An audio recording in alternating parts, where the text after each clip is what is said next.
You're the first female guest on the Open Mic Show. Wait, please say that. That's Okay. amazing.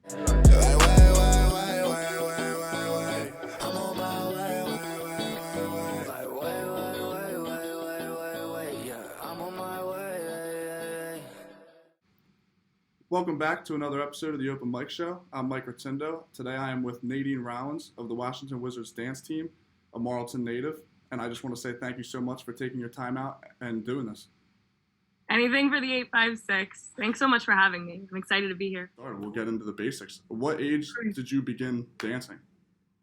I was 2.5 when I started dancing, was put into a class at a studio, and haven't stopped since then. So you think that's when you realized like that was your passion? Not really, honestly. It took me a little bit to fall in love with dance, like the way I do love it now. I played sports until it got to the point where I couldn't compete with dance, and playing basketball was my favorite. But yeah, I was about 11 when I started competing. And then as I turned to a teenager and had, high school responsibilities and stuff, I had to pick whether I wanted to pursue dance or sports. And that's a whole nother debate whether dance is a sport or not. But, like typical like basketball, softball, soccer, anything like that, I had to cut all of that out in order to follow my dreams of being a dancer. So yeah, it wasn't an easy decision. It wasn't very clear to me until later on, as I got more experienced in dance. I realized that was kind of what I was meant to do. Yeah, and you danced like a bunch of different sports, football and basketball, and you went to Virginia University. Was there any other colleges before attending Virginia that you thought that you might go to? So actually, I kind of really wanted to go to Duke because my brother went there. And it's funny enough, the only thing I didn't like about Duke was their dance program. And I had never danced for a sports team until going to UVA. I was a strict studio dancer, so I was competing against other studios, and it was not really about the sports at all. So it was a very new thing for me. The thing about dance that I love so much is that it's so different, like whether you're a studio dancer, competition dancer, a concert dancer, like you can do so many things, and college dance teams are a very niche subgroup of dance. So I wanted that experience, and Duke didn't really have that. They have a dance team, but it wasn't really what I was looking for. And when I was, looking into schools and programs, I saw the Virginia dance team, and I kind of just knew that is what I wanted to go for. So my senior year of high school, I drove down to Virginia and auditioned. Wow, yeah, that's crazy. And across the country with collegiate dance teams, they got pummeled by COVID. And I just wanted to know your experiences in dealing with this. Like, did you have to take like routines online, like on Zoom calls like this? Yeah, we really did get hit hard. We've always had to kind of advocate for ourselves as, dancers.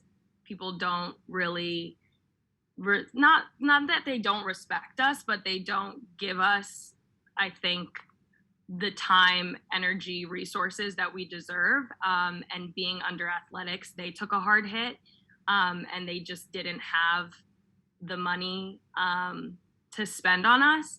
And it was difficult. We were in a very particular situation, given that our coach had taken a job in DC, actually. So we didn't have a coach during COVID. And there was a hiring freeze through all of athletics during COVID because, budget stuff, and they just didn't have the money to hire anybody else. Yeah. So as captain, my 4th year, and I obviously had a co-captain as well, and she saved my life many times. Like, it was difficult. We had to kind of makeshift our own practices and stuff, we would meet via Zoom or just meet outside and like try to keep things going. Because at that point, it wasn't about performing. It was just kind of like thinking longevity of the team and like if it would survive till the next season, like if these girls don't know, if the rookies don't know how this team works, or, you know, the basics of being on Virginia dance team, like it could die with this year. So that was kind of our responsibility during COVID. But of course, we didn't want to just like give up our season that easy. So dance and cheer, like the captains got together and we were like, we're not having this. Like, this is ridiculous. Like, we should be able to dance or cheer. Like, other schools are making it happen for their teams. And I think UVA owed us a little bit more for all that we've given them. So we created a petition, got a ton of people to sign it. It was a huge success, and athletics actually, you know, rethought their previous decision and let us start practicing again, which was all we were really asking for. We wanted to practice. That was our biggest thing, but they ended up letting us dance at one football game and one basketball game. So that's all I really got my fourth year, but better than nothing. It was quite the struggle. COVID really did bring a lot of things to light for a lot of schools and spirit teams specifically. That's crazy. Yeah, so you were like a leader in all of this, and like you had to keep the band together.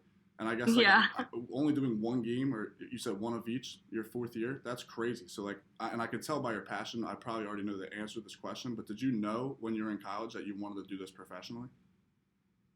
I think you'd be surprised by my answer, because not really. At least like my first, second, third year even, I wasn't really thinking about it. But as I kind of realized what I wanted to do professionally, I wanted to become a speech pathologist. So I knew that I was going to have to go to a 2-year grad school. And I kind of had it in my mind, like maybe I could dance and go to school at the same time. But it was really COVID, like my fourth year, that I realized like I wasn't done. I got my fourth year basically taken from me, and I was only going to be this healthy and this capable of dancing at that level for, you know, so long, only maybe like 5 years. I mean, some people stay in the pro world for 10 years, which is incredible, but a lot of people only get like a couple of years until their bodies start to break down. So I figured I had this opportunity and I just like had to take it. So. Now, do you think there's any notable differences between college and the pros? Obviously, COVID was like a wacky year, but just from like where it was normal in college to the professionals? Yeah, I think resources is probably the biggest difference. And like kind of having to like fight for what you deserve in college. Like it was a very weird thing. And that wasn't something that I realized until I got older, like third, fourth year. They kind of like shield you as like a first and second year as to like what's going on in administration. But I think that's a big difference. I'm trying to think. Style wise, it's completely different for me because Virginia wasn't really a hip hop team. We were very strictly jazz, pom. And my style has not like my personal style. I still like bring my style into different genres of dance, but overall the style is different, and we have the resources to hire amazing guest choreographers from all over the country, and like we're just exposed to a lot more. And I would say it's a lot different dancing for your friends. Like when I was at UVA, I'm like friends with the people who are playing. Like we all had the same kind of, like we went to school together. Like it's a very different, it's a different vibe of like being friends with these people. And then like, this is my job. Like this is what I get paid to do. And I love it. And it's amazing, but it is a very different dynamic for sure. So how did you end up in Washington as a part of the Wizards Dancers? Was there like tryouts that you attended? Yeah. So I now go to school at GW for Speech Path, as I was telling you earlier. That's kind of what I realized I wanted to do at some point. And once I got into GW, or once I decided I was going to pick GW, I was like, okay, what am I going to do dance-wise while I'm there, I was looking into Washington football team.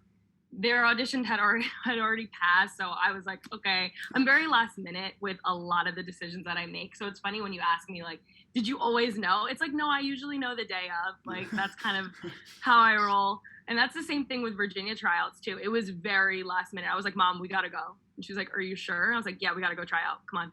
So with this, I kind of had a more planned out than Virginia, but it was like graduation, and I was like, okay, I really got to get it together. I need to start training. This is what I got to do. I know this is what I want to do. As soon as registration came out, like I was on it, applied, filled out all the paperwork, sent in my resume, headshots, everything.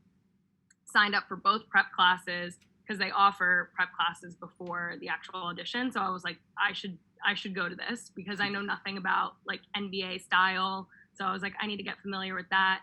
So I went to prep classes, and then there were rounds of auditions, like cuts and stuff. And that was like a long day of dance. It was like a 12-hour day. And then there were interviews, and then a training camp for a week. And then after the training camp, there's another final audition where you audition everything that you've learned the entire week, and then cuts again, and then you make it or you don't. So it sounds like a stressful week. Yeah, it was a stressful couple of months, honestly, preparing for it, but it's so worth it. So take me through the first time that you were center court at Capital One Arena. Like, not many people have had that opportunity. Like, what were your emotions during that time? Like, was it surreal? Were you stressed out? Were you excited? Yeah, so the first time I was center court was actually at one of the prep classes. So we were lucky enough to have those at Capital One. And that was just insane. And I remember seeing the team, and they were all like in these cool jerseys with their like names on the back. And I was like, oh my God, they're so cool with like all like matching like fresh kicks. I was like, oh my God, these people are so cool and they're so talented. So it was a little overwhelming, and I went alone. So it's not like I was with my friends, and I could see people like came with other people, like their friends or studio mates or whatever. So it was kind of nerve-wracking being there, but my first time like actually performing, I blacked out. Like I really couldn't tell you.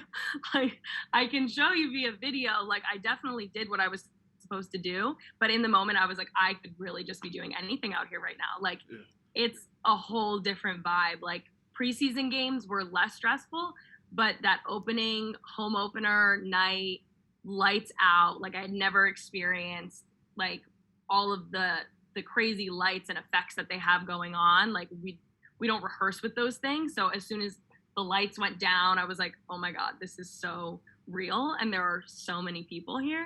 And my family was able to come support. So I was like, gotta go hard for them too. Like they have been with me through all of this, supporting me. So yeah, it was a big deal. And it was a really fun moment. And I'll definitely never forget it. Yeah, because like no rehearsal can match that atmosphere when it actually the day like comes. According to NBA.com, each dancer is required to meet a minimum of like charity events.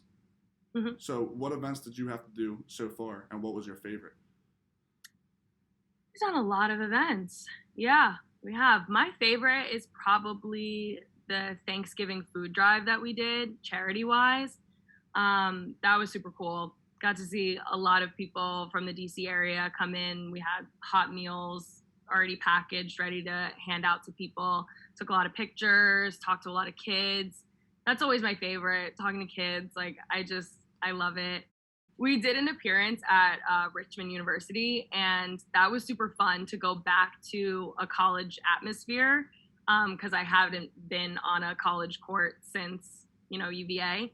And dancing for undergrads was amazing because they were just like so hyped for us. And I was like, this is crazy. That was me like a year ago. And like seeing their dance team, I'm like, some of these girls could try out and, make our team now. Like, it's super fun to like reflect on things like that. So I would say those are my top two appearances, one being charity and one just like being a performance.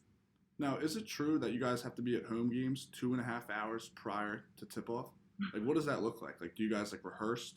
Are you hanging out? Are you getting ready? All of the above. Yeah. Yeah.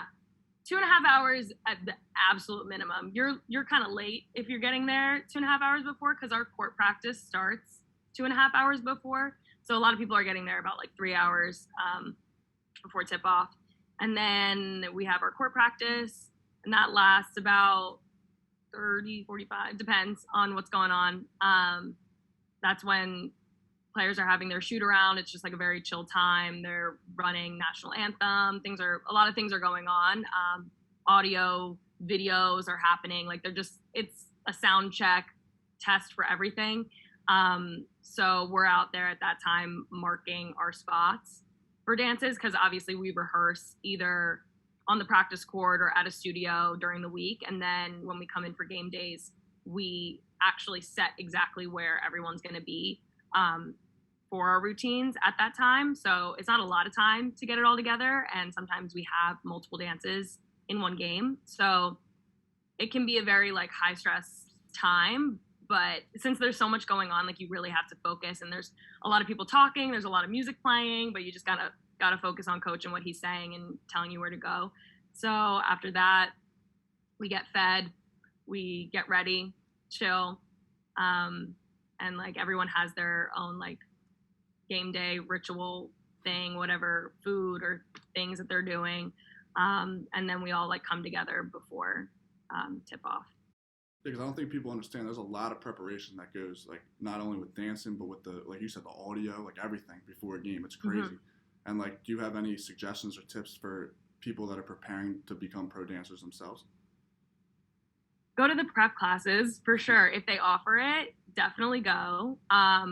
Research their style, like watch their videos, because every NBA team is different. Like, there is a typical NBA style, but every team is different. So depending on what team you're going for, like look into their stuff, practice, go to their prep classes, reach out to people. Like I shamelessly have DM'd multiple people on the team. My current teammates can attest to this. Like when they were on the team and I wasn't, I was like, hi, do you have any suggestions of things that I should be working on? Like, don't be afraid to reach out to people. Like, I know like people think like an NBA dancer is like a scary person to talk to. Like everyone is willing to help you. Like I have the best teammates in the world. So like just reach out, like ask questions, go to prep classes, stretch every single day. Like I know running's not necessarily good for dancers and like our knees and stuff, but like cardio, like get your stamina up, because the audition process is long. It's hard. Like you're going to be sore and tired, but if you prepare months in advance, it will be a lot easier. Well, thank you very much for taking your time and for joining the show. This has been another episode of the Open Mic Show. I had a lot of fun. That was fun. Pleasure. Me too. Thank you so much.